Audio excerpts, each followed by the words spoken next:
you, friends. I'm very delighted to welcome back Fran and Dougie from Travis. Welcome back, Fran. It's lovely to see you. Now, it's very nice to have a record. Your new record is very good. It sounds very nice on my dashboard. Nice. The first song, Reoffender. Tell us about that song. What inspired that? The first song, Reoffender, is about, I suppose, being. I think a lot of people are stuck in sort of brutal relationships up and down the country, everywhere around the world, and are kind of trapped in it. I've met many women and guys who have been, you know, abused physically, mentally, and it's something that in my life, and I don't really want to go into it here on television. No. But it's a song that's sort of dealing with that subject, and the whole idea of why do people stay in situations like that, and generally it's to do with being afraid of, you know, it's the better the devil you know rather than the great unknown, and this whole idea of, you know, you say you're sorry but then you just do it again, and I think everyone everywhere says, oh, I'll never do that again, and we seem to have memories like goldfish, and we continually repeat our, you know, foibles and carry on. That is a very good observation of human nature. It's certainly true of me. Yeah.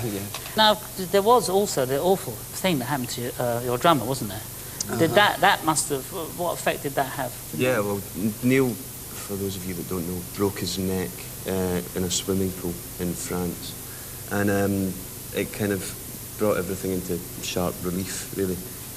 And we took 6 months off, basically, for us all to recuperate and for Neil to get better, and he miraculously did. And I think once we knew he was going to be all right, we kind of all realised pretty quickly that Travis kind of was actually what we wanted to do. And, you know, we did want to make more records, and we did want to tour again, but we just had to take that break so that we could have a bit of longevity. Realise what maybe you couldn't have, so you could get it back. Exactly. Now, you did also have a huge choir. Well, I say a choir, maybe that's right, but you had a lot of vocalists helping you out. 20,000. Yeah. That must be probably a record. How did that come about? We'd finished the song Pista out, and very well edited. Yeah, it was good. Just saved some guy beeping it, and I thought it would be good to get a really, really big group of people singing it at the end. The only place I could think of doing that was a football crowd, ready to sing, but the football season was finished. And Celtic were playing, I think, a friendly, and a friend of mine said they were playing down in London against Fulham. And so I phoned up a friend of mine and asked him, who sort of works with Fulham, if I could go down at half-time and try and get the crowd to sing along. And he wanted to know, you know, what the song was called and all this stuff.